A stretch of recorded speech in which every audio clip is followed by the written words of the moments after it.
இது போயிட்டு ரேஸ் தான் வரும். எந்த ஒரு புதிய திட்டமாக இருந்தாலும் சிறிய சிறிய பிரச்சனைகள் இருக்கத்தான் செய்யும்.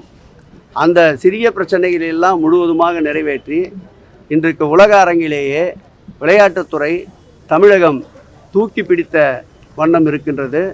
குறிப்பாக இந்த திட்டத்தை செயல்படுத்துவதற்கு உத்தரவு தந்த மாண்புமிகு தமிழக முதல்வர்களுக்கும் இந்த திட்டத்தை அல்லும் பகலும் பாடுபட்டு வெற்றிகரமாக நிறைவேற்றி இளைஞர்கள் மற்றும் இது போன்ற விளையாட்டில் ஆர்வம் உடையவர்களுக்கு இது ஒரு வரப்பிரசாதமாக கருதப்படுகிறது.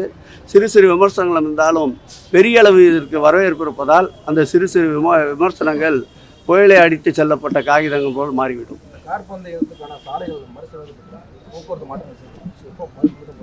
நேற்றைக்கு கூட நான் விளையாட்டுத்துறை அமைச்சரோடு இறுதி வரையில் கார் பந்தயத்தில் இருந்தேன். அவர் அதிகாரிகளை அழைத்து நிகழ்ச்சி முடிந்தவுடன் ஒரு கூட்டத்தை கூட்டி உடனடியாக ஓரிரு தினங்களில் அதை முழுமையாக அகற்ற வேண்டும் என்று உத்தரவிட்டிருக்கின்றார். அதே நேரத்தில் அந்த கட்டமைப்பினால் போக்குவரத்து எந்த வகையிலும் பாதிக்கப்படாது, பொதுமக்களுக்கும் எந்த விதமான சிரமமும் இருக்காது. வழக்கம் போல் போக்குவரத்து அங்கு சென்று கொண்டு தான் இருக்கின்றன. காலையிலே கூட நீங்கள் இப்பொழுது கூட சென்று பயணிக்கலாம். போக்குவரத்து இடையூறு எதுவும் இல்லை. கட்டமைப்புகளை உடனடியாக அங்கிருந்து அகற்றுவதற்கு உத்தரவிட்டிருக்கின்றார். எவ்வளவு விரைவாக அகற்ற முடியுமோ அவ்வளவு விரைவாக அகற்றுவார்கள்.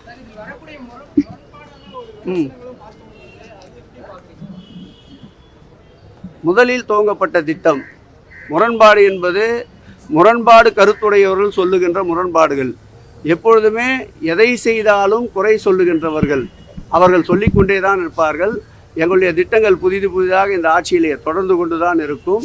மீண்டும் ஒரு முறை இப்படி ஒரு நிகழ்வு நடக்கப்படுமானால் முழுமையாக எந்த விதமான சிறு சங்கடமும் இல்லாமல் 100% சிறப்போடு நடத்தப்படும்.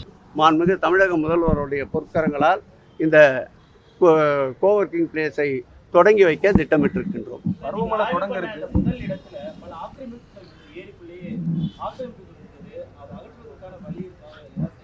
நாங்கள் பேசிட்டு இருக்கும்போது நண்பர் பக்கத்தில் தான் இருந்தீங்க, அதை தான் கேட்டிருக்கீங்க.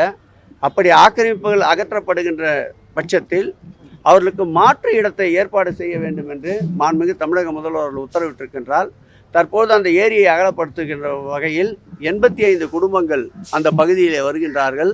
அவர்களுக்கு மாற்று இடத்தை ஏற்படுத்தி தந்து அந்த திட்டத்தை நிறைவேற்றுவதற்கு திட்டமிட்டிருக்கின்றோம்.